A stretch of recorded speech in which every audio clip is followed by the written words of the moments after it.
Good morning, everyone, and thank you so much for joining us today, be it in person or online.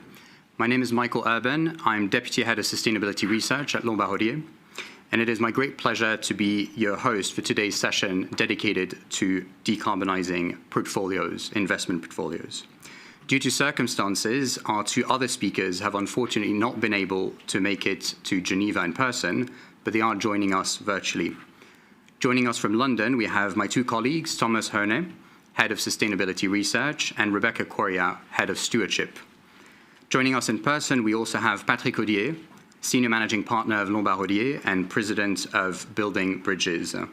Before we dive into today's presentation with Thomas and Rebecca, Patrick kindly offered to make some introductory remarks.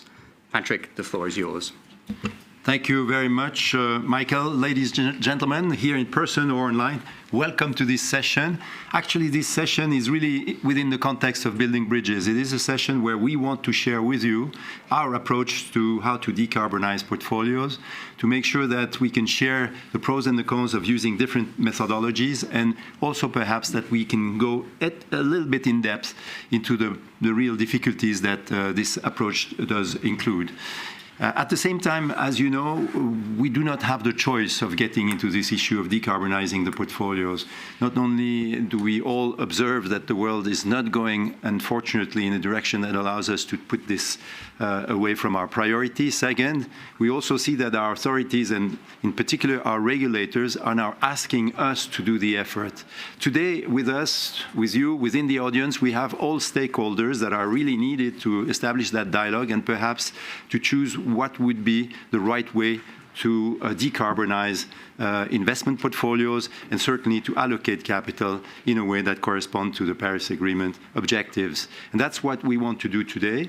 We want to do it by, first of all, showing you how we integrate that approach into a macroeconomic scenario that we have set in order to justify economically the way we approach that problematic, and also to remind ourselves about the importance of having a science-based framework within which we can, of course, make our investment choices. In addition to that, and that's probably an issue that pertains more to the Swiss community, we also have today an issue about how to choose the right methodologies to assess the journeys that the companies that we would have selected or the issuers that we would have selected in our portfolios are going to take. And in this respect, I draw your attention on the recent TCFD report alignment team that compares the different methodologies, and also I do that in order to make sure that for the public sector representatives that are around the table today, we can engage as soon as possible into a discussion as per the right choice to make in order to be credible in this respect as well. So this being said, I welcome you here again for this session. We will go somehow in depth, technically speaking, but of course we will leave ample time for discussion. I look forward for the discussion. Back to you, Michael. Thank you very much, Patrick. So yeah, to echo Patrick's introductory remarks, our objective for today is really to shed some light around the quite profound changes in the way policymakers, regulators, as well as financial institutions are thinking about climate change. Our arguments are really underpinned by the conviction that developing and integrating intuitive, science-based, and forward-looking metrics is the key to making better investment decisions in the race to net zero. And we mean better investment decisions for our clients as well as for the planet. Sustainability is, of course, a complex topic and one that sits at the nexus of social and environmental sciences. With only 90 minutes together, we propose to focus our presentation and discussions on climate change and portfolio decarbonization. So if we can go on to the next slide, please. So I will first set the stage by introducing some key concepts before diving into an overview of some of the existing decarbonization frameworks. Thomas will then take over for a more technical deep dive into some of the key aspects of developing science-based and robust methodologies to assess financial investments' alignment with the Paris Agreement. Rebecca will then take us through some key aspects of active ownership, specifically unpacking how we can help achieve better outcomes through climate-conscious stewardship and engagement. Note that we will have ample time for questions and a discussion at the end of the session, or the presentation, rather. If we can go on to the next slide. And the next, thank you. Now, our historical emissions once put us on a global warming trajectory of more than 4 degrees Celsius. Today, we emit over 50 gigatons of greenhouse gases annually, and without further action, we could induce 2.9 degrees worth of warming. While there is progress from 4 to 2.9, the real economy, as well as financial markets, still have a long way to go to be aligned to net zero. Specifically, we need to halve our current emissions by 2030 and reach net zero CO2 emissions by 2050.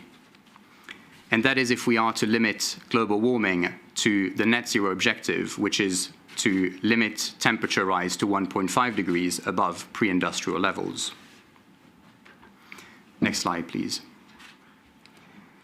Now, the body of evidence is unequivocal. Our economic system has gone wild. Every year, we extract around 97 billion tons of material, amounting to around half the weight of Mount Everest. Only 9% of this material is recycled, composted, or retreated for reuse. The other 91% are effectively wasted.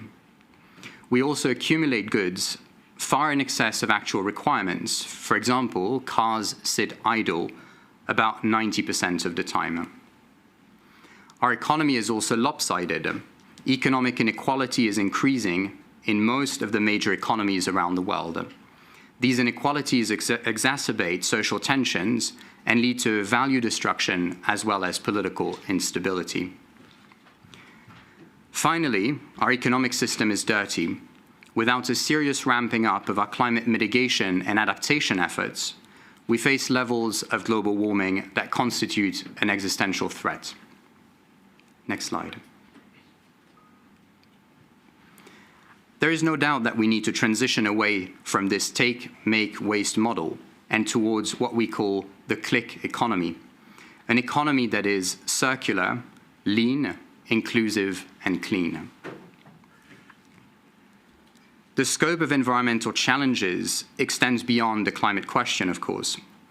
As of today, we have already gone beyond what are considered as the safe operating limits of most of the 9 processes that regulate the stability and resilience of the Earth system.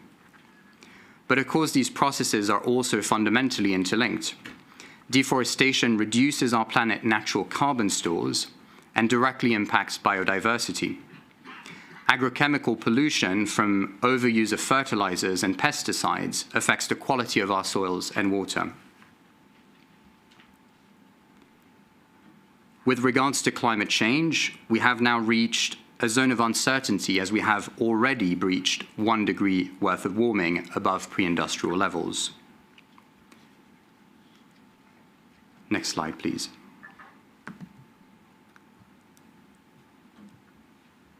Now, as I mentioned earlier, under a business as usual scenario, we would be on track to generate 2.9 degrees worth of warming. While we are not out of the wild economy just yet, there are more and more signs throughout markets, as well as the policy spheres, that the transition is ramping up. Next slide. Following COP26, the Glasgow Climate Pact instilled measured optimism from many in the private sector, as well as in governments, but also disappointed others, including NGOs. While the agreement failed to deliver on net zero, its commitments to decarbonization and nature ensure that the post-COP26 economy will be significantly different from the one preceding the summit. On the positive side, it is the very first time that emission reduction targets have allowed us to dip under the 2-degree mark set by the Paris Agreement. Specifically, if all long-term commitments were to be transformed into concrete action, we could contain global temperature rise to 1.8 degrees. On the other hand, midterm targets remain insufficient as too many parties are kicking the can down the road by preferring to commit to steeper reductions further down the line. From an investor standpoint, the critical aspect of these results is the fact that as the gap between 2.9 and 1.8 degree closes, swath of economic and financial value will be destroyed and created. Now, before COP26 started, Boris Johnson came up with a slogan to promise certain targets that would be set for coal, cars, cash, and trees. Looking back, we find some successes as well as failures across the board. On coal first, more than 40 countries, including Poland, Indonesia, and Vietnam, announced their goal to phase out coal production. Targets were set for the 2030s for major economies and for the 2040s for poor nations. The pledge also aims to end all investment in new coal power generation capacity and phase out coal globally by 2050. Now, these are certainly clear wins, but it is also important to highlight that the pledge was not signed by some key economies most reliant on coal, including the US, Australia, India, and China. On the cash side of things, the Glasgow Financial Alliance for Net Zero, GFANZ, gathered 450 banks, insurers, and asset managers with total assets worth 130 trillions, with a caveat around double counting, admittedly, but all focused on lowering portfolio emissions to net zero. Several countries, cities, and car manufacturers also pledged to work towards 100% of sales of new cars and vans being net zero globally by 2040, and no later than 2035 for leading markets. While Ford and General Motors signed a pledge, we also know that Volkswagen and Toyota were reluctant to do so. The US and China also did not sign it. Last but not least, 110 countries, including Canada, Brazil, Russia, China, and Indonesia, together holding more than 80% of global forests, pledged to halt and reverse forest loss and land degradation by 2030. Next slide, please. Now, while the results of COP26 may be mixed, it's important to remember that the transition does not solely depend on policy. Each round of negotiation set the tone for other actors, including investors, consumers, and market forces, to play their part. And there are good signs the transition is not only in motion, it is accelerating. To be sure, today, approximately 80% of the global economy is under some form of net zero target, compared to 16% only a year ago. Next slide. So what are the current frameworks available to investors to navigate this rapid transformation, and to what extent are they fit for purpose? Decarbonizing investment portfolios is very much an emerging science. With the multiplicity of regulatory requirements and market standards, ranging from the EU Action Plan to the TCFD, investors have to navigate an alphabet soup of acronyms and complex information. Next slide. Practically, there are multiple challenges, including, for instance, deciding which types of emissions to account for and how to account for them. Should we only include Scope 1 and 2 emissions, or should we include all emission scope? If so, how should one deal with the lack of corporate disclosure on Scope 3 emissions? And also, what constitutes an appropriate use of offsets, and how one should account and integrate avoided emissions into their assessments. And I believe Thomas will provide some answers to these questions. Now, the basic principle that should really guide investors when assessing and answering these questions is that portfolio decarbonization should be first and foremost about achieving real emissions reduction in the real economy. This is important because focusing on low-carbon companies does not really achieve that outcome. To be sure, to reach net zero, we need high-carbon industries such as cement, steel, or chemicals to play their part. Yet the climate-conscious side of the market has had a tendency to only look at carbon footprints and therefore favor low-carbon companies. Now, the global economy cannot function with IT companies alone, just like we cannot achieve real-world emission reductions by investing in IT companies alone.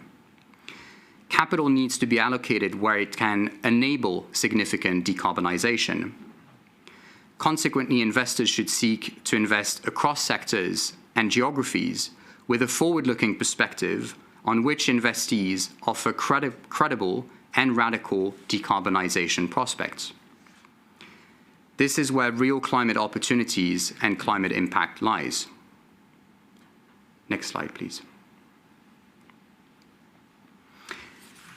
Now, while the EU Taxonomy rests on extensive and robust scientific evidence, it somewhat fails to really help investors navigate this transition question.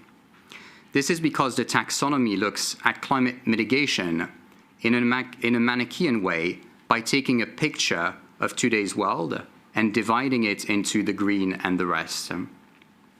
Next slide.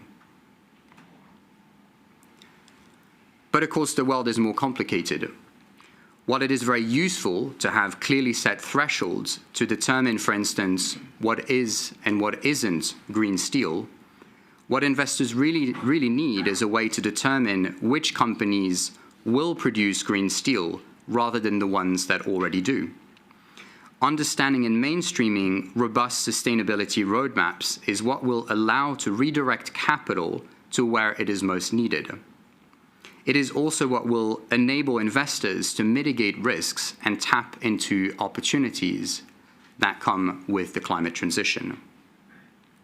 Next slide. Now, just looking at carbon footprints means that investors are always one step behind the transition. This is the chart on the left-hand side. By doing so, they're effectively looking backwards to make forward-looking investment decisions. This creates high turnover in investment portfolio and really misses the risks and opportunities that the climate transition brings to the markets. Targeting a single and fixed annual rate of decarbonization, as the EU climate and Paris-aligned benchmark regulation demands, does not really provide a basis to achieve real emission reductions, as it pushes capital to be reallocated to lower carbon companies rather than decarbonizing companies. Yes, the world needs to decarbonize at 7% a year overall, but we cannot realistically expect that a steel company in Asia decarbonizes at the same rate and the same speed than an EU telecommunication company. The reality is that the net zero decarbonization pathways of different industries across geographies are non-linear and come in multiple shapes and sizes. A similar point can be made about the Sustainable Finance Disclosure Regulation, or SFDR for short. As it relies on historical footprints and tends to neglect context, its indicators do not provide investors with adequate information about the alignment of their investments with the real-world carbon reductions needed to meet a net zero target. The work of the TCFD portfolio alignment team, as Patrick mentioned earlier, and also more recently, the Glasgow Financial Alliance for Net Zero on implied temperature rise metrics, actually offers important lessons and principles to address these shortcomings. Implied temperature rise metrics, or ITR for short, are poised to become a market standard and may even become part of regulatory requirements. Again, earlier this week, the Federal Council has issued a recommendation that financial market players use comparable but also meaningful climate compatibility indicators and pointed to ITR metrics as a useful mean to do so. Now, in order to walk you through some more technical aspects of these ITR metrics, I will give the floor to Thomas. Thomas, over to you. Thank you very much, Michael, and good to be with you all. I'm very sorry I could not be there in person, but very happy to speak to you about all of these quite important topics. So as Michael has already outlined, the challenge that we face today is understanding which companies which parts of our portfolios are indeed on a genuine path towards decarbonization. As Michael outlined, we don't believe simply looking at a carbon footprint tells us that piece of information. That tells us, rather, only the scale of the problem today. It doesn't tell us all that much about how that problem is actually being addressed. So that's the challenge we've been trying to tackle over the last few years. And it will be my pleasure to talk you through how we've sought to tackle that and where we believe the market will need to go in order to promote real reductions in the economy. If we could go to the first slide in my section, please.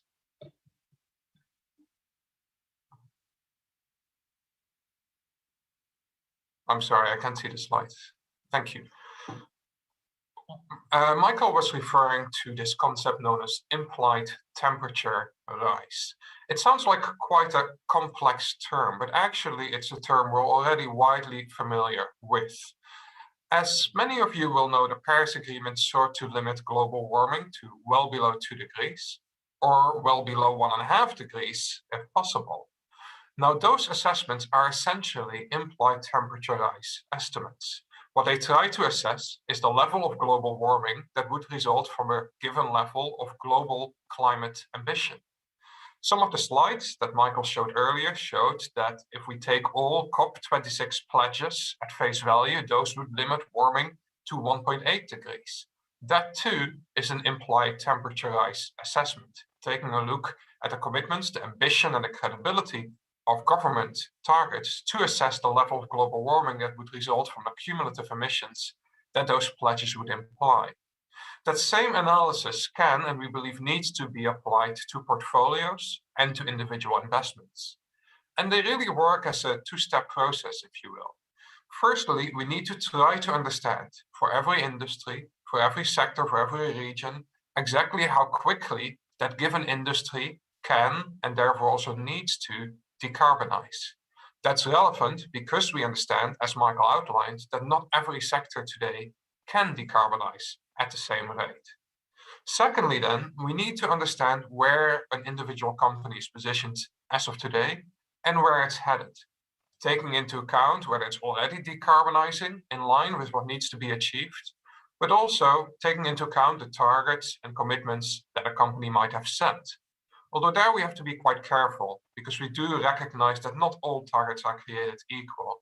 We believe we need to take into account the feasibility and the credibility of the targets that companies are indeed declaring. Now, once we have those two pieces of the puzzle, we can do a very similar calculation as the kind of calculations that underpin the conclusions of the Paris Agreement or the objectives of the Paris Agreement.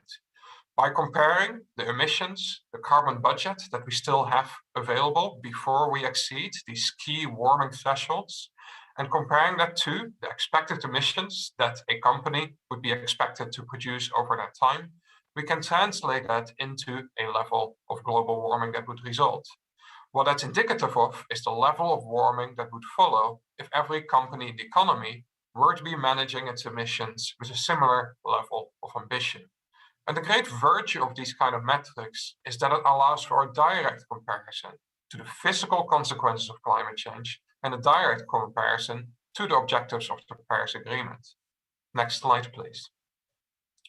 Now, what I do want to emphasize is that as with any forward-looking assessment, there will always be an element of judgment involved. If I go to 3 different analysts and I ask them for the price prediction of a given car company next year, I will get 3 different opinions because some of these analysts may have different and credible and usefully different views on the quality of a company's government structure, the viability of its commercial expansion plans, or the choice of its technology. So too, if we look at a car company, we may come to a slightly different conclusion as to how well aligned that company is to the climate transition. We may have questions as to whether its supply chain can indeed ramp up quickly enough to support the ramp up of electric vehicles, whether its choice of technology is appropriate, whether it can source the necessary raw materials needed, or even whether it has the right governance structure in place to actually follow through on these commitments. So we may take a more optimistic or pessimistic view on a company, and we believe that it's desirable to have some of these different opinions in the market. saying that all different providers should come to the same conclusion if we have a car company that's aggressively investing in electric vehicles and has a serious commitment to phase out traditional combustion engines, that company today is on the right trajectory. Of course, we will also come across outliers in the market, providers that may come to a different conclusion. Perhaps they come to a different conclusion for some of these same valid reasons, having additional insights on technological constraints or otherwise. However, sometimes these outliers can also result from methodological flaws. And that is where it's important to get the science right. If we could go to the next slide.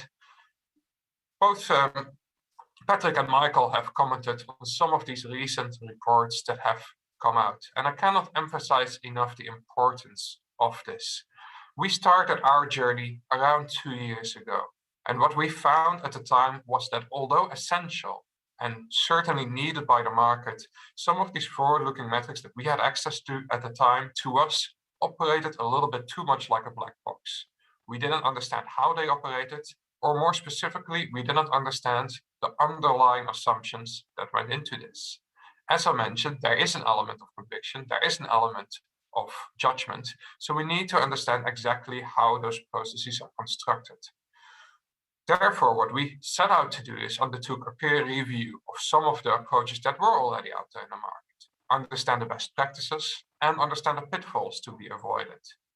Over the same amount of time that we've sought to develop our approaches, a number of assessments have come out to do precisely the same thing.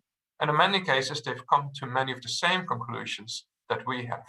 The importance of very transparent methodological choices, but also conclusions that some methodologies work better and address some of the more nuanced challenges of the climate transition better than others do. So today, what we do have available is a clear recipe for how some of these metrics should be constructed. That doesn't mean that it's simply available off the shelf, because certainly you do still need to put in a significant amount of effort to actually get the science of this right and undertake these analyses in a way that's intellectually honest and sound. Next slide, please. So to elaborate on that same point, I want to reiterate that there's many legitimate reasons why, even after having those methodologies in place, you can still come to these different conclusions. I spoke to a few of these already. Differences in view as to the credibility of a company's commitment, which is very much a judgmental exercise. But also, we may take different views as to the most likely roadmap to net zero. Whether we believe indeed the transition will be led more by technology or by demand-like changes, and that may affect our view as to which companies are better prepared for this transition than others. Again, different providers will come to different conclusions on this, and we believe as investors that that is valuable to have. However, as I mentioned, there's also less legitimate reasons for differences in conclusions. A simple lack of methodological transparency is, we believe, difficult to justify.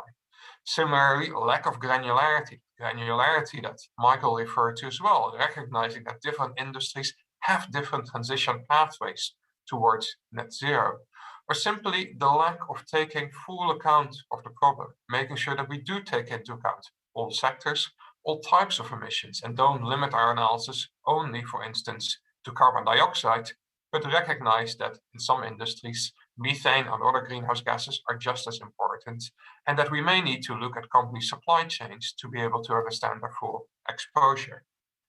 Next slide, please. Now, if we do manage to tackle all of these challenges, and we do believe that that is now possible, then what this gives us is an entirely new dimension through which to address this problem. Here you're seeing a very simple two-dimensional framework that we've incorporated widely throughout some of our processes.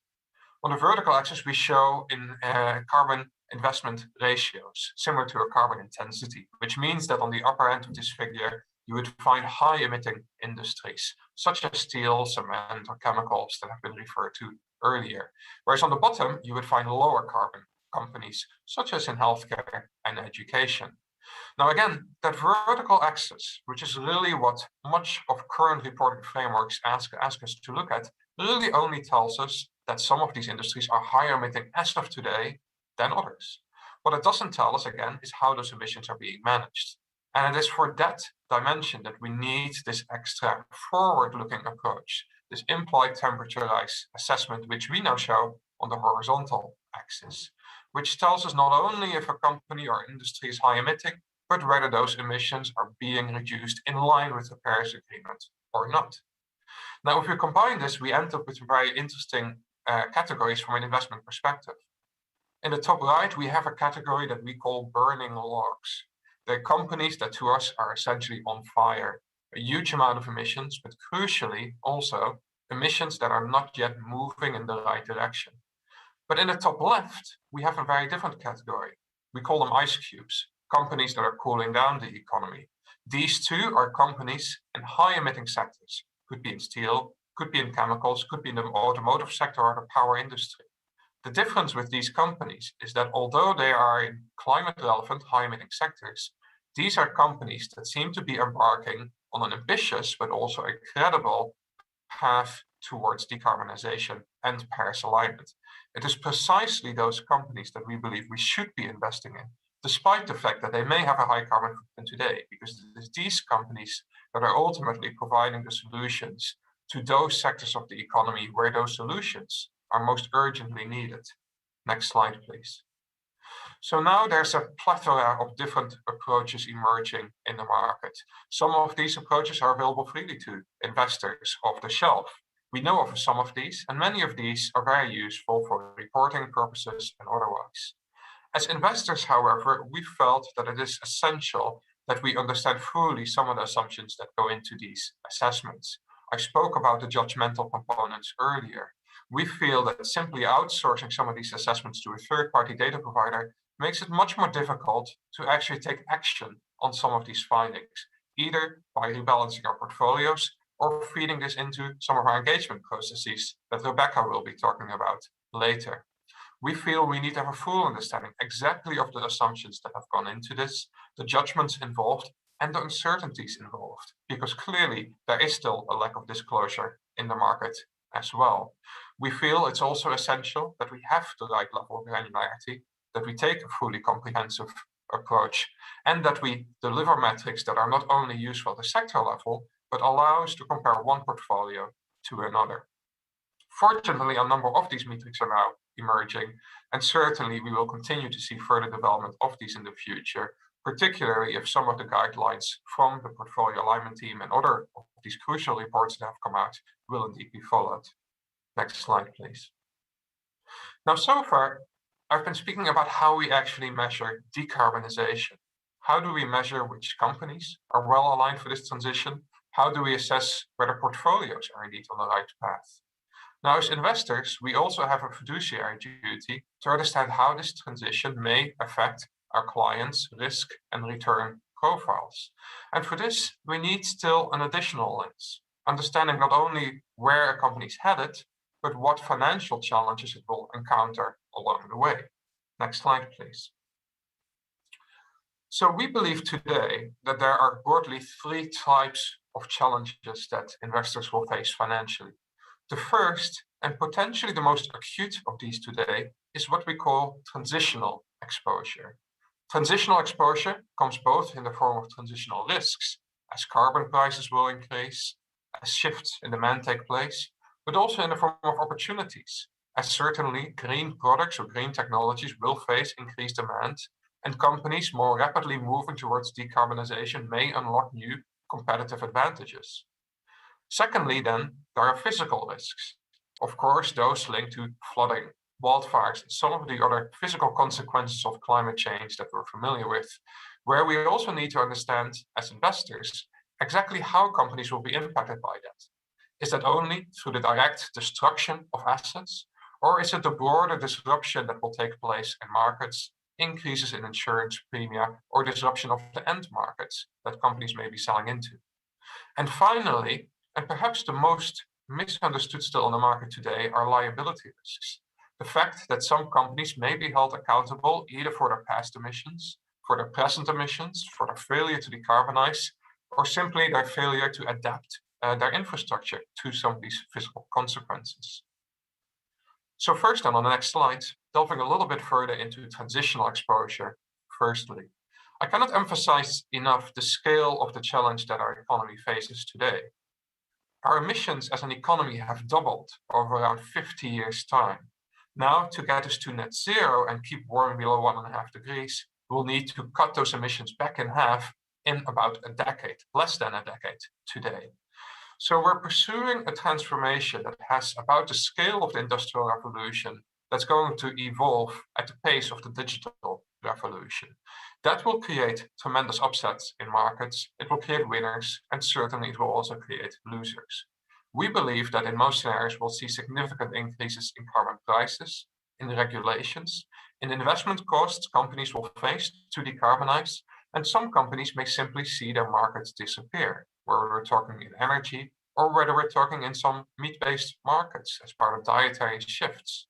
At the same time, on the flip side, there will also be opportunities linked to that. I spoke briefly about some of the green products we think of. Think about renewable energy equipment. Wind turbines and solar panels will certainly face an increased demand, and so too can we see many examples with respect to electric vehicles, battery industries, and others. But we can also not overemphasize the importance of competitive advantages, even in sectors that we consider dirty today.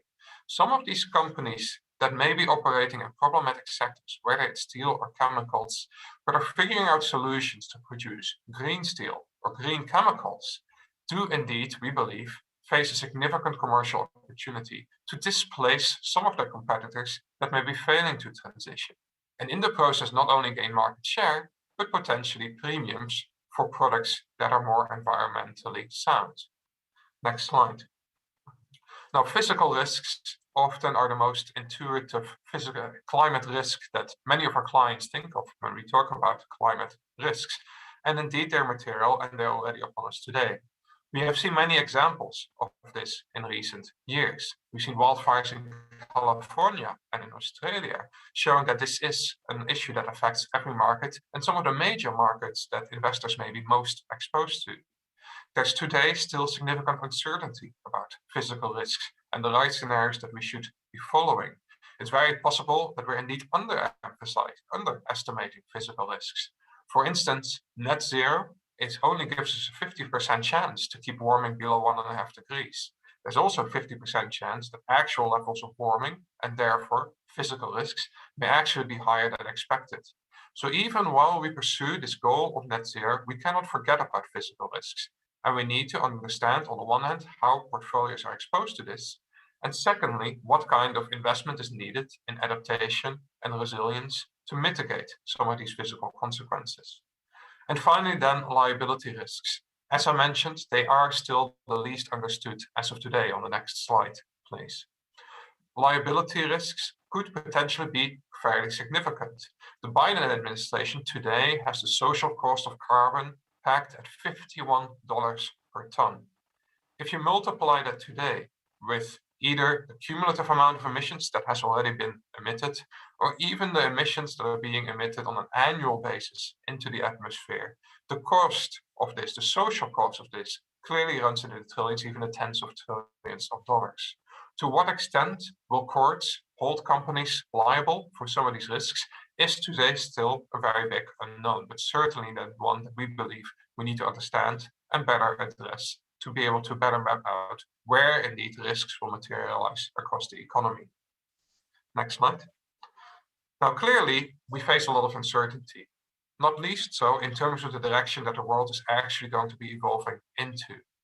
It is our conviction and our hope that the world will continue to ramp up its climate mitigation efforts, moving ever faster towards net zero to limit global warming below 2 degrees and ultimately 1.5 degrees, as it's the ultimate goal that we're seeking to pursue. Now, the faster we move, of course, the faster and more disruptive the transition may be, increasing transition risks for our company. Vice versa, if by whatever circumstances we fail to meet some of these targets, and the transition happens more slowly, if carbon prices increase too slowly, then perhaps some of these transition risks may be mitigated, but only at the cost of significant increases in physical and liability risks. As investors, again, we need to help navigate our clients understanding the type of risks that may be faced in all of these different scenarios, stress testing, if you will, not only how exposed the financial system may be in a baseline or best case scenario, but also taking into account of worst case outcomes.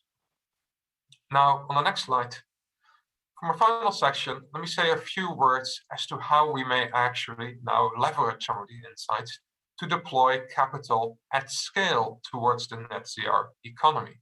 And that is not as easy as it sounds. If we go to the next slide, over the course of COP26, we published some estimates that we believe that only 25% of large cap companies are today on a credible path towards keeping warming below 2 degrees, Paris alignment, in other words. Now, I emphasize credible in that word. Clearly, many companies are setting net zero targets, but we do not believe that that necessarily makes a company net zero aligned unless it has also set clear interim targets, unless it has a backing governance structure, and unless it has actually clarified specifically how it's going to deliver on some of these objectives and has a credible financing plan in place for that. If we factor in all of those factors, we believe only a quarter of companies today are already on that trajectory. We do believe many others will follow, but today it's still only a limited portion of the total number of investable companies out there. If we look at the amount of companies that's already on a credible path towards 1.5 degrees, the percentage is even less, only at around 6%.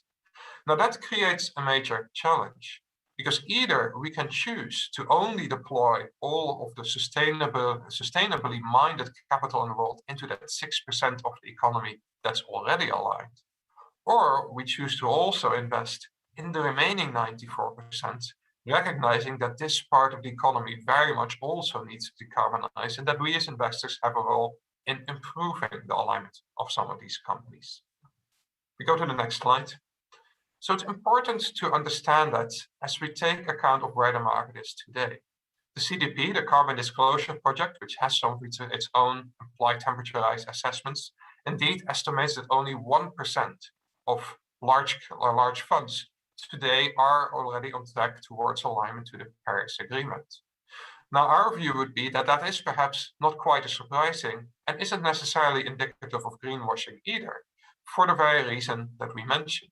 Funds that are only investing in companies that are already on track to the Paris Agreement are essentially investing in companies that have already solved the problem, but aren't necessarily doing all that much to move the rest of the economy where we need to be. Now, when we assess the full scale of the problem, Michael mentioned this figure of 130 trillion in total assets owned and managed, again, involving some double counting. It's clear that that perfectly aligned portion of the economy, the 6% portion of the economy, simply isn't large enough to deploy $130 trillion into. So, although this 130 trillion is now operating with a net zero mindset, recognizing that the economy needs to move there, it is inevitable that some of these assets will, as of today, not yet be aligned. So the challenge becomes not only about investing in companies that are already on the right trajectory, but rather in moving the rest of the economy into alignment. Next slide. And this is very much one of the key takeaways that we believe we need to keep in mind.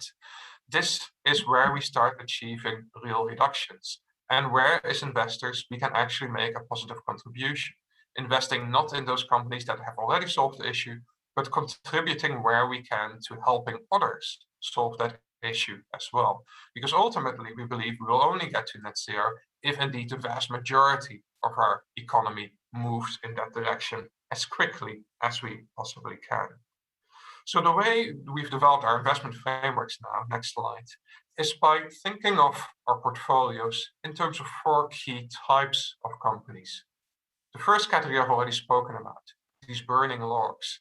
I spoke about them in the context of their alignment, companies that are high emitting and so are failing to decarbonize. But we also think of these from a financial perspective.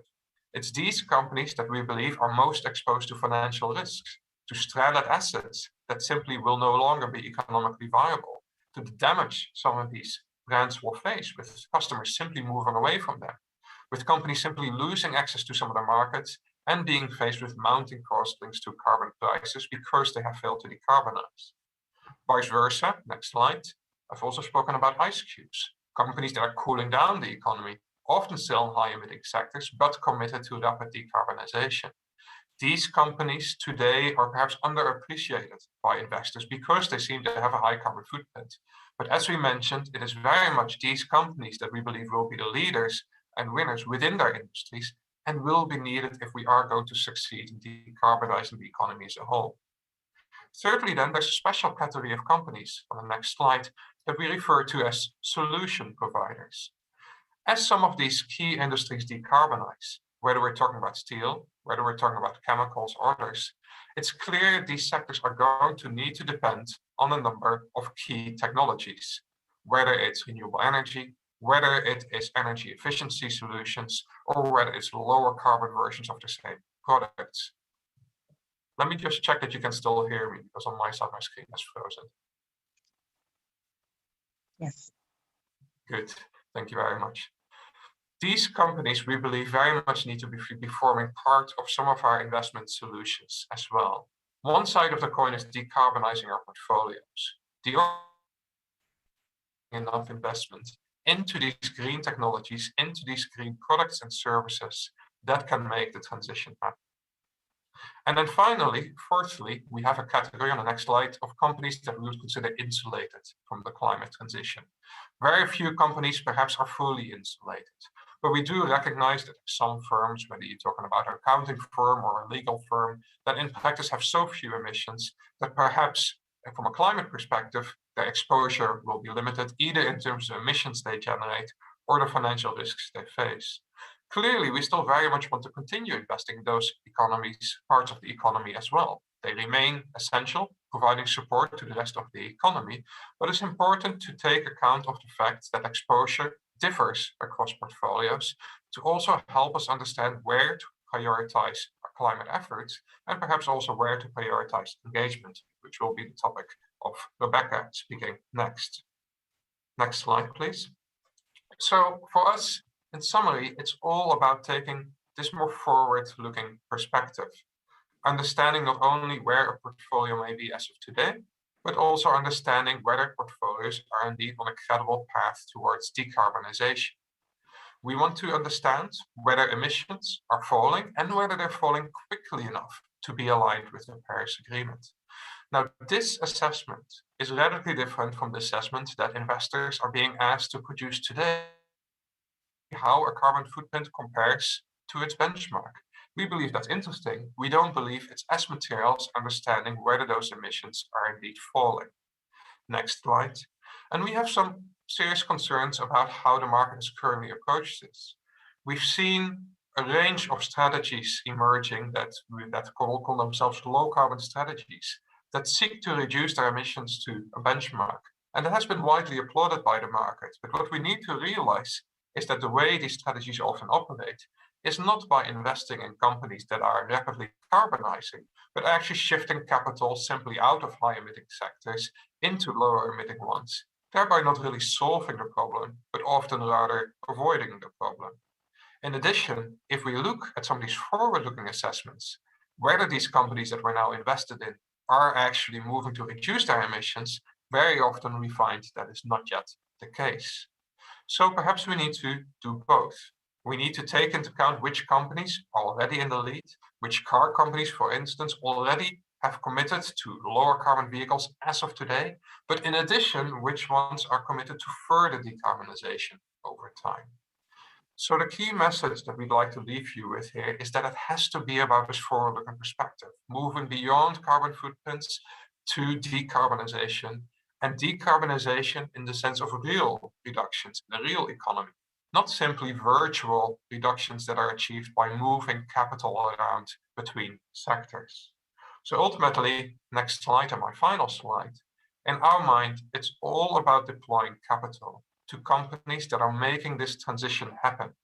Either those companies in high emitting sectors that are moving rapidly to decarbonize, unloved companies today, but certainly ones that will be vital for this transition to materialize, as well as some of these solution providers that ultimately provide the enabling facilities and services needed to accelerate the transition.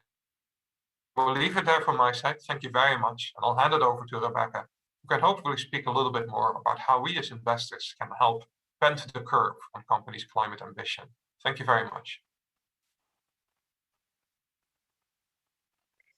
Thank you, Thomas. Hi, everybody. It's a pleasure to be with you today, even if it's on a virtual format. And apologies, we couldn't make it to Geneva. Next slide, please.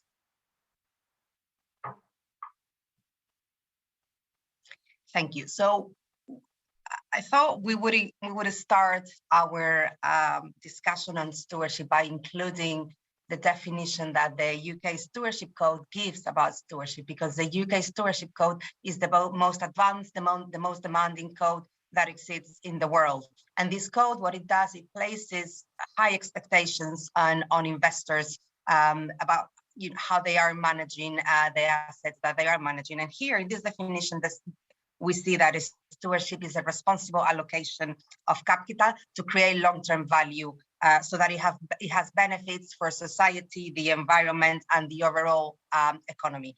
As you know, the Stewardship Code, the first one that was ever produced, was back in 2010, and it was a response to the 2008-2009 financial crisis, where it became apparent that investors had to do more when they were investing, that they had rights, but that they also had responsibilities.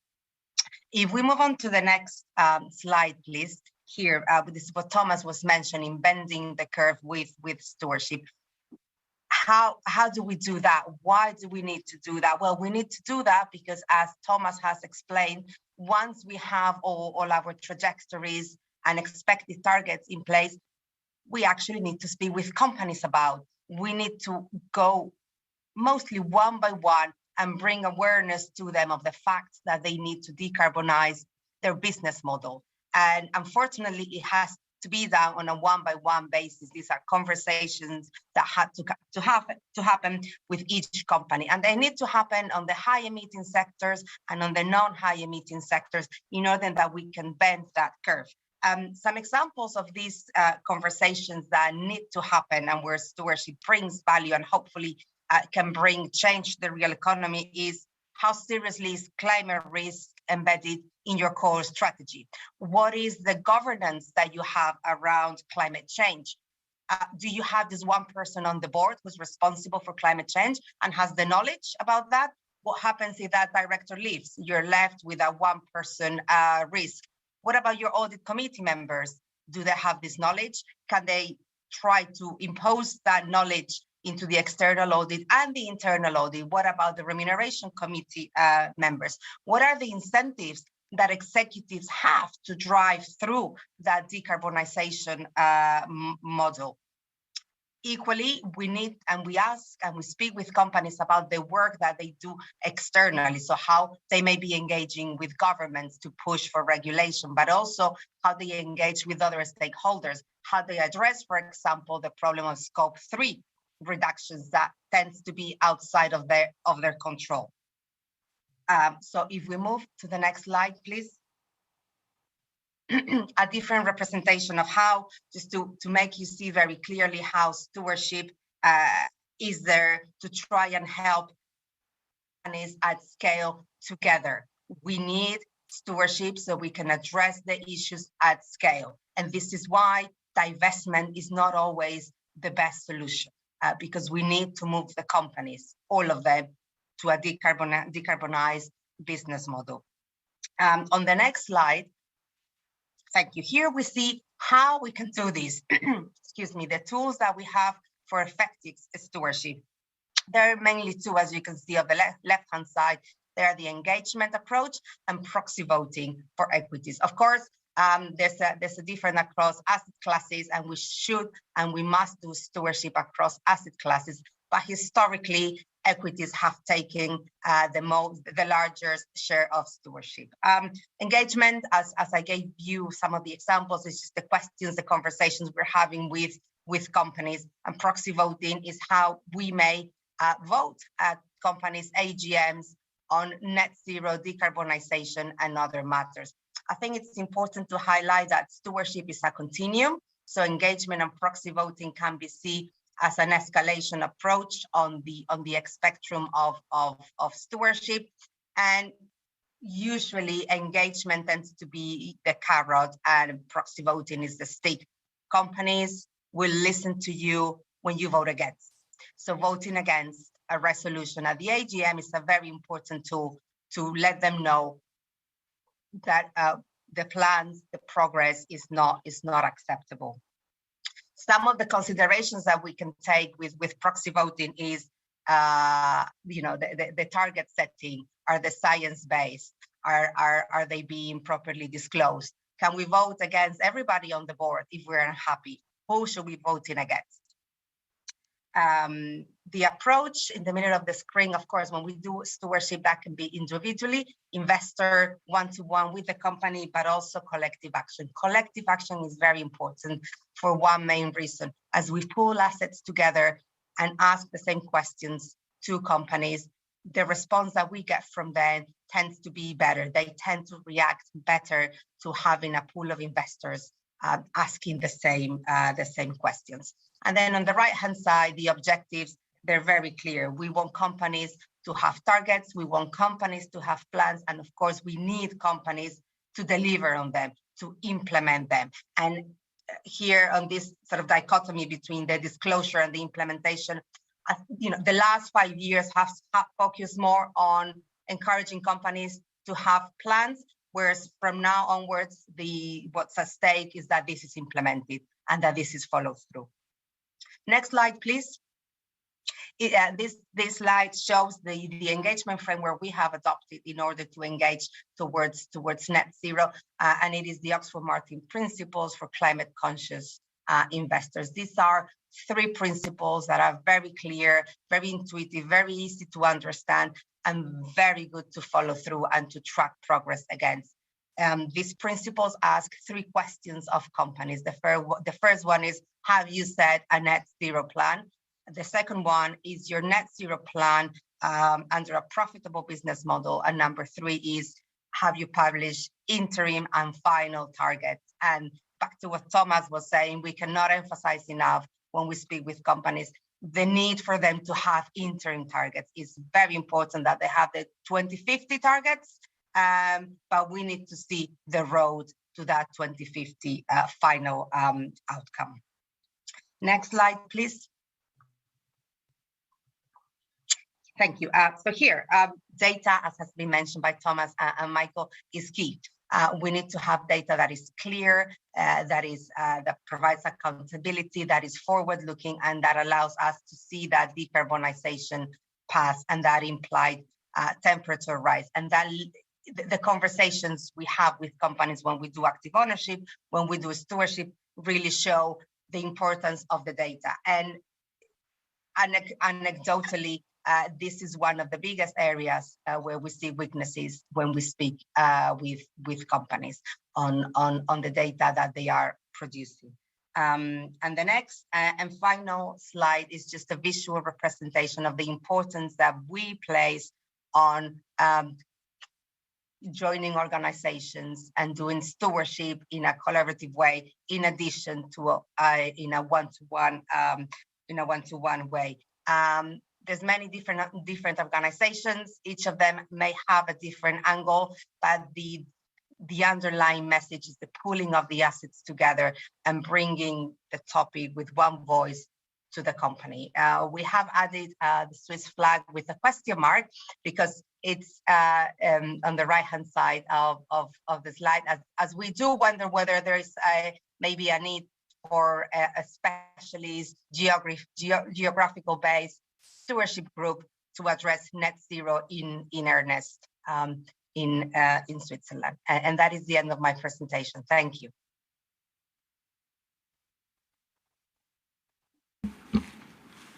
Right, Thomas and Rebecca, thank you so much for your presentations. We have now quite a lot of time for a Q&A.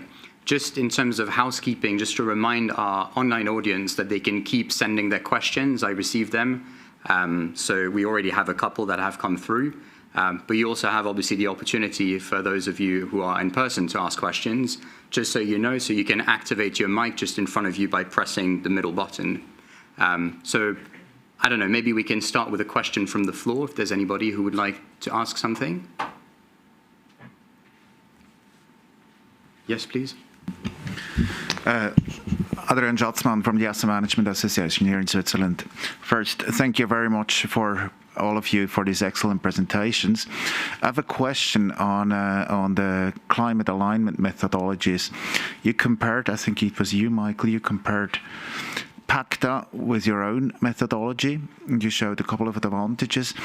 And I don't want to judge PACTA, but it is currently the default methodology in the public discussion.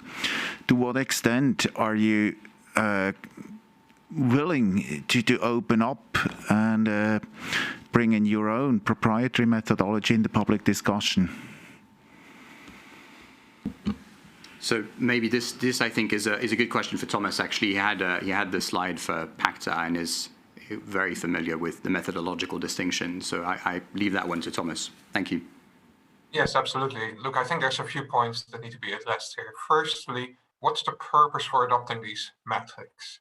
If the only purpose is to do it on a reporting basis, then we think that some of these freely accessible metrics might suit. They might deliver, might allow you to put a figure in your portfolio or to allow you to meet some of the regulatory requirements. For us, however, some of these metrics are a little bit more. For us, as Michael alluded to in the beginning as well, this transition for us is an investment conviction. We don't just want to report on these metrics, we actually want to embed them in our investment processes. We want to use this to inform where we actually allocate capital to. Now, when you use that as the key objective, then the calculation changes and you need to have a much fuller understanding of how these metrics are constructed, what assumptions have gone into them. And at that point, we believe it's no longer about simply having the data available off the shelf. The challenge really comes aligning your investment processes to some of these data sets, which is why we believe this is really the kind of metric that needs to sit within an investment house, as it does with us. Saying that, of course, over the time of having developed that, we have developed insights and best practices, which we are indeed very happy to share. We have shared many of our insights and suggestions with the portfolio alignment team.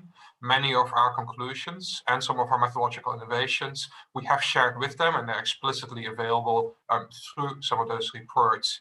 We have also volunteered within the Glasgow Financial Alliance for Net Zero to act as a knowledge base for any practitioners seeking to develop some of these own insights, whether on an open source basis or in-house to embed them in investment processes. We believe ultimately this knowledge sharing has to take place, since clearly there will be a continued evolution in the science and the sophistication of some of these metrics, and we'd be very keen to be a part of that. And this session is very much an example of that willingness for us to engage with whoever is active in this space. Thank you very much, Thomas. And maybe just to mention something as well. So we have published a methodological paper on how we went about constructing our implied temperature rise matrix methodology ourselves. And that actually has a theoretical part, but also an empirical part, which actually shows crunching the numbers and showing what comes out of it. Obviously, if that's of interest, you can ask for it to us directly, or you can find it on our website. But also actually to maybe ask another question that's related to yours, and maybe ask it to you, Thomas, and then we'll go to a question that was asked specifically on stewardship from our online audience. But perhaps, for those that might not have the in-house capabilities to construct their own methodologies, then there's the question of you should probably select an external metric provider. And perhaps so a question to you, Thomas, is what would you look for specifically in an external metric provider to pick the right methodology? A few things. I think transparency is key to the methodology. The portfolio alignment team that we've referred to earlier made some 26, I believe, very specific recommendations. I think it's important that any provider discloses very explicitly how well aligned they are to those. That's certainly something we've done. The other aspect there that I would emphasize, that we've at least come to the conclusion, is that it's vital to have the right level of granularity in place when you do these assessments. And I'll give an example of that. If you look at the food industry, it might potentially be easy to develop a benchmark outlining exactly how quickly the food system needs to decarbonize. really that doesn't quite give you the level of detail you need. If you look at meat industries, they're dominated by methane from agricultural emissions. If you look at the fishing industry, it's dominated by fossil fuels from the fishing fleet. If you look at vegetables, transportation, distribution, and food waste become, relatively speaking, a much more important part of the picture. That means that all of these different parts of the food system actually face quite a unique challenge, and therefore also quite a unique path towards decarbonization. If you put them all in the same bucket and you don't take account of those differences, you'll end up with a lot of anomalies, which again, maybe for a reporting purpose is sufficient.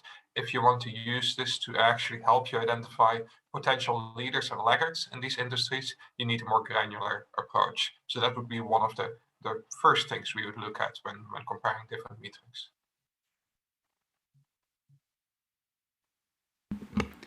So please, again, if you have a question in the room, just raise your hand. Okay, great. Please. Mariam Havi, I actually have two questions. First, can you elaborate a little bit more on your opinion about the EU taxonomy? And second, we have been talking a lot about climate, but we cannot have green and violent. So what are you doing on the other aspects? Thank you. Yeah, so I'm very happy to take the question on the EU taxonomy. Can you just repeat the last part? I didn't quite understand. Apologies. For the second part, yes. Like we have been tackling today the climate subject essentially, yep. And I'm saying that we cannot have green and violent, like that we need to do things about social and human capital as well. Sure. So I would like to know a little bit more what you're doing on that. Thank you. Okay, so just to pick up your question on the EU taxonomy, I think a couple of thoughts. The EU action plan has got a lot of moving pieces, including the EU taxonomy, and it gets a lot of things right, don't get me wrong. One very important thing that the EU taxonomy does is actually to tackle the question of the real economy as well as a question of financial alignment, which is fundamentally important. Now, the issue that I think I brought up about the EU taxonomy more specifically is that it is very much a kind of binary, right? You sort of define what is green and what isn't. There's a lot of very good science behind the thresholds that have been set in the EU taxonomy. It's a very solid piece of work. The problem that you have is that the perspective it gives you is a target, something probably quite far out in the future in terms of what it means to be aligned with the requirements of the EU taxonomy and to qualify in order to be called green. Now, that's important to have a sense of what we're aiming for, but it's equally important to understand how do you get there. And that's something that the taxonomy doesn't necessarily do. So it's potentially an interesting tool in terms of providing some insights in terms of, as of today, what's the degree of green, the share of green and the share of not green assets in a portfolio. But it doesn't really provide you a sense of, are you actually deploying capital where capital is needed in order to increase that level of alignment throughout the economy or within a portfolio? And that, in a sense, is problematic. And then comment also on the second question, maybe the social aspect. Michael alluded to this in the very beginning of his opening slides. Our framework of our click economy emphasizes very much the inclusive part as well. We talk about circular, lean, inclusive, and clean. And the inclusive component really runs throughout every other dimension as well. Even when we talk about climate change, which has been the focus today, there's often the recognition of the need for a just transition. And that certainly was an aspect that was reiterated repeatedly as part of COP26, understanding not only where the financing needs to come from, but also understanding which groups may be disproportionately affected by climate change. That is certainly an aspect that we're very cognizant of in climate change. And more broadly, in terms of broader social dimensions, I think this is certainly the right week to be asking that question as well. The broader focus on sustainable development goals, where social aspects are, of course, fundamental. That can be tackled through a number of different ways. Of course, firstly, we want to understand which companies are already tackling these practices, these aspects in a proper way in their own business practices. whether they have the right labor practices in place, whether they have the right relationships with local communities. The second and more challenging question is also understanding what the impact of these companies is more broadly through their products, whether indeed they are contributing to delivering on some of these sustainable development goals outside of the scope of their own operations, but also in the economy more broadly. And that's very much one of the focus areas of our own research as well. Thank you very much, Thomas. Before we go back to a question in the room, I just want to just address one question, which I think is particularly interesting from a stewardship perspective, but also particularly interesting considering that we are at Building Bridges and the purpose is really about collective action. And so the question to you, Rebecca, is how important is collective action when we engage and when we think about stewardship? Thank you, Michael. So it is very important. It is, we ourselves engage in collective engagements. We think it's crucial because not only because you bring assets together when you speak with a company, but also because as investors, we learn from each other. And as we sit around the table and prepare our engagement programs and our questions with the company, we're also learning from each other. And that has a feedback effect for all engagements. So we really believe in the power of collaborations when we engage, and we support that. And some of our engagements are indeed collaborations. And maybe to kind of follow up on a question that was asked previously from someone in the audience here, do you think that we're actually at risk of losing attention to more traditional corporate governance questions as we focus more and more specifically on the question of net zero? Thank you. So I think there's a slight risk, but I don't think we'll ever get to that situation, because an important part of the stewardship we do around net zero is around the governance of net zero. So if we're asking companies about, who are the experts on your board who have climate change knowledge and transition knowledge, that also takes us to questions about overall board independence, overall board skills, diversity on the board, why maybe your chairman is not independent, why maybe you have a combined chairman and CEO. So I think we need to keep an open mind when we engage around net zero and never forget the crucial, important part of the governance of climate transition. We have spent the last 20 years engaging on corporate governance issues, and very big wins have been achieved. And I don't think this will be put to the side. Thank you very much. Yes, please. Thank you again for this wonderful presentation. On the TCFD, scenario analysis plays an important role. To what extent are you also running yourself a bit out of the box, maybe scenarios? For example, I know that the Oxford University also ran some assessment to what extent fossil fuel plants can be converted into CCS capable factories. For example, how would companies look like when there was a specific price on carbon? Are you running this type of maybe a bit advanced scenarios? Thank you. Thank you. That's a great question. I think that's a great question for Thomas, particularly. Yeah, happy to take that one. Yes, that's precisely what we're trying to do. I put on one slide, I think, where we showed a small subset of scenarios. Those were scenarios that came from the Network for Greening the Financial System.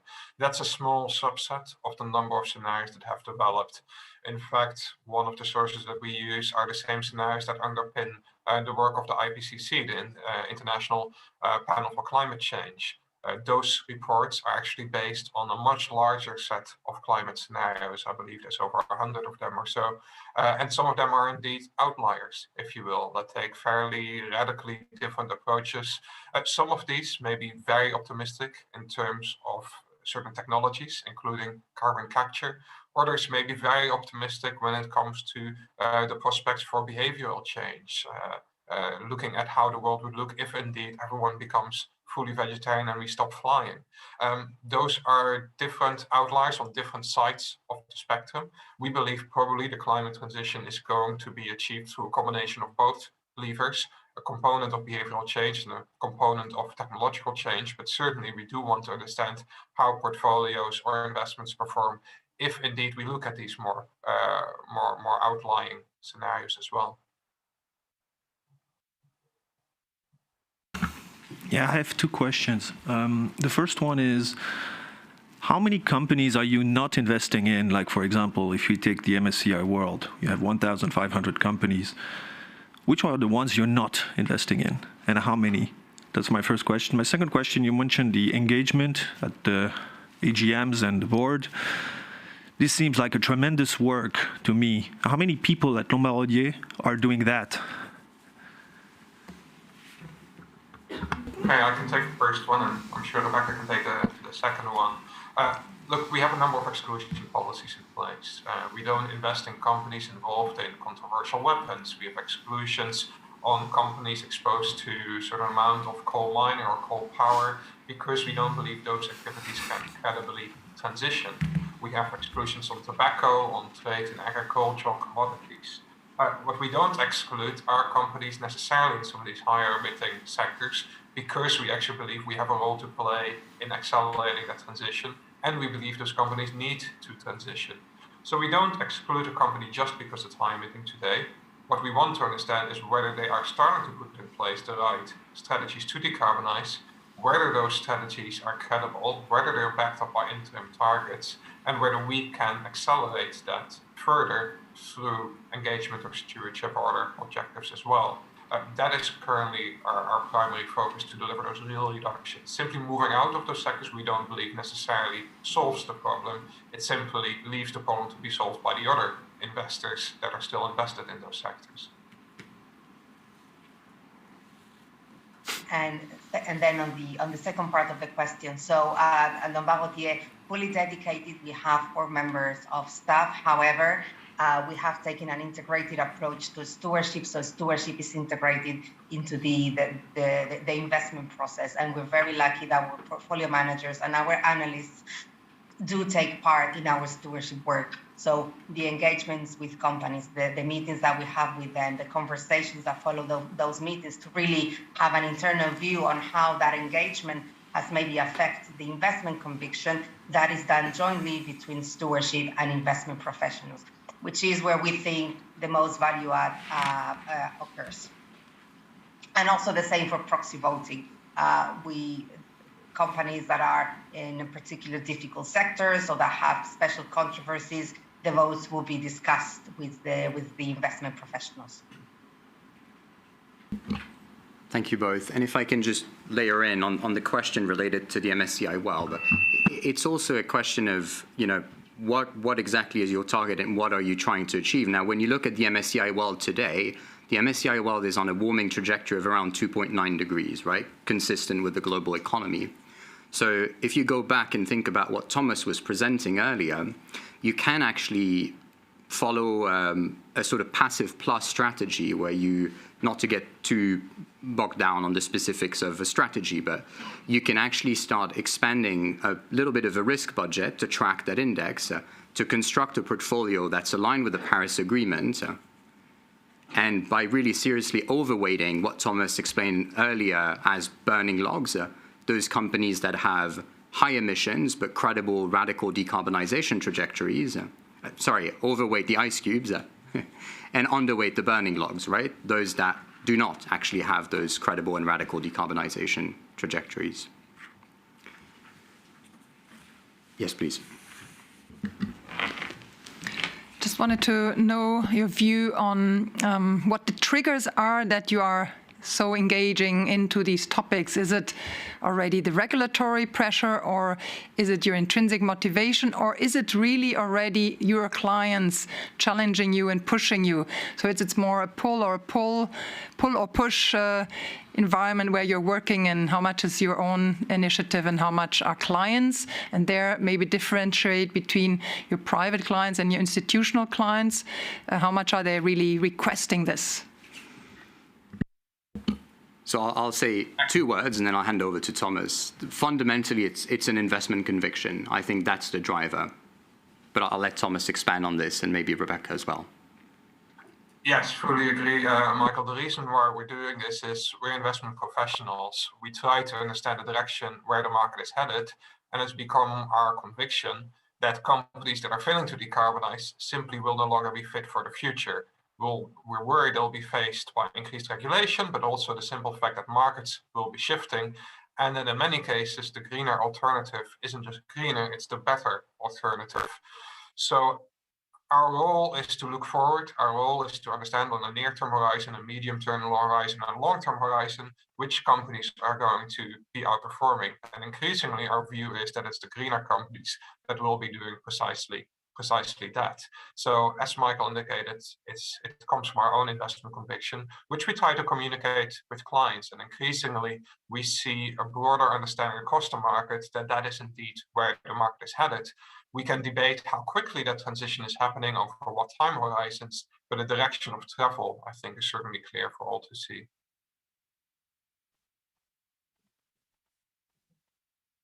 Yeah, and just to add to that, in addition to that very core investment conviction, when we do stewardship on occasion, and as time goes by, more and more, we have some more questioning and ideas and suggestions from clients as to why we're doing this and how. So at some point, it also is becoming this Q&A session internally between us to arrive to achieving the best outcomes from our stewardship. But it's learning in progress. There's a lot of education and learning that is happening as well.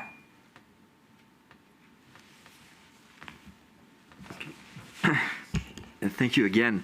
I think that you've demonstrated that we are pretty far away from binary problems, and that the solutions are having a look at things dynamically.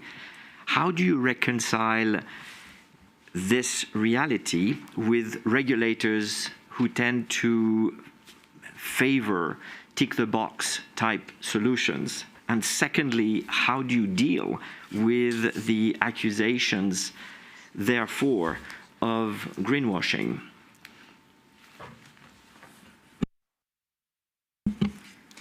So in some ways, I think it's quite interesting, because when you look at the EU Action Plan, which has several different objectives, one of them is investor protection and tackling the issue of greenwashing, but also actually the objective of tackling the issue of reallocating capital to where it's most needed to enable the transition. It's quite interesting to see that those pieces of regulation that have been put forward at the time are very, very much focused on this question of greenwashing, which I understand is what you describe as kind of a box-ticking exercise. So in some ways, there's still kind of a gap in terms of what we have currently available from at least what's pushed by regulators in terms of enabling that transition through capital reallocation. I don't know if my colleagues want to add anything to this.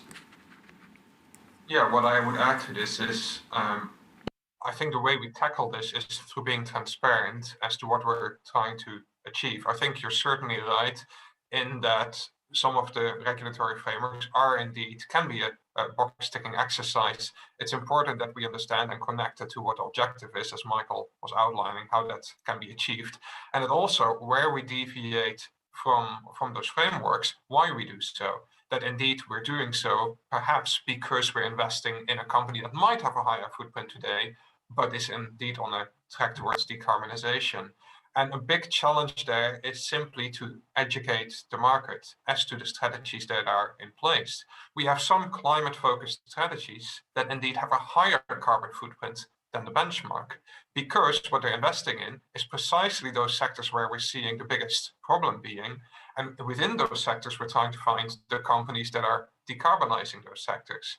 Now, it's very easy to look at that and say, oh, this company, this portfolio has a higher footprint than the benchmark. Clearly, it must be a form of greenwashing. Well, that is what we would call sort of a lazy type of analysis until you start to look at, well, what's the investment philosophy behind it? This is actually taking a more forward-looking perspective, seeking out the problem and trying to address it. But certainly what our challenge is to be transparent about it, explain our investment philosophy through forums such as these, and have the conversation with whoever wants to have the conversation with us to try and develop what is the most credible approach to deliver the objectives that we're all seeking to pursue. Yes. Thank you very much. And I will also add to that through engagement is also how we address that box ticking potential approach, because through the engagement, we really find the gray areas and the nuances in companies. Sometimes the reporting materials, the data that is provided just tells us black and white, but through this engagement is how we can really get to the detail and granularity of what they are trying to do, what they're doing, where the obstacles are, where the barriers are. Thank you, Rebecca. We've got a couple of questions from the floor, please. Thank you. My question is, it's a bit linked to the question before. I was wondering, in your investment strategy, you're classifying company also as solution providers, and I was wondering how you do that without having, in a way, an industry classification of a kind of a taxonomy, because I think your alignment method, your ITR method won't, from my understanding, won't really, or not taking into account those alignment method, what I call the endprint of a company. So really, like, if the company having a solution for the transition. So I was wondering how you're doing it. That would be my first question. And the second question I have, which is more general, is you've been talking a lot about, credible net zero commitment and collective effort. I was wondering if there is any plan for Lombardier to sign actually SBTI, or are you considering it as, I feel the method you're using is quite similar to the method that SBTI are. Not completely, but not completely different either. So I was wondering if it's a plan for the bank. Thank you. So I think your first question is related to avoided emissions question to an extent, and related to solution providers. I think that's a good question for Thomas. So maybe we can start with you, Thomas. Sure. So the way we try to assess solution providers is through a quite granular process, leveraging the work of our analysts.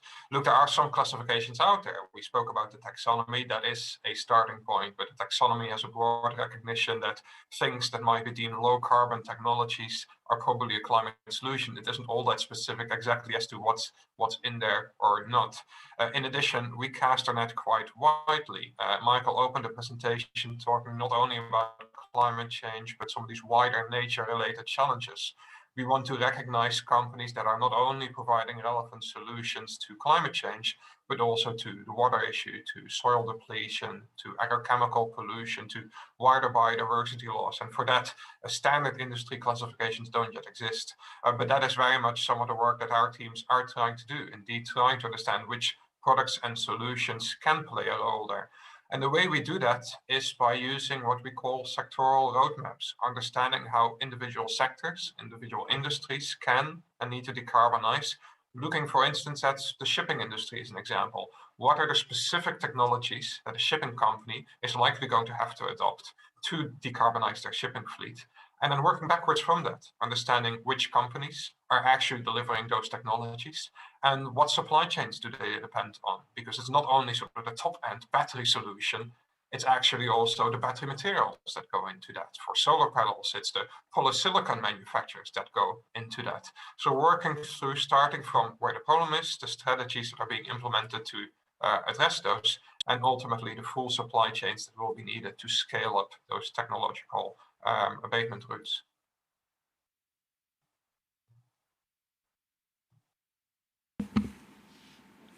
So just to understand, but what you describe is, to me, kind of a, let's say, great transition taxonomy in a way, or because it, just to understand. Yeah, you can certainly describe it as such.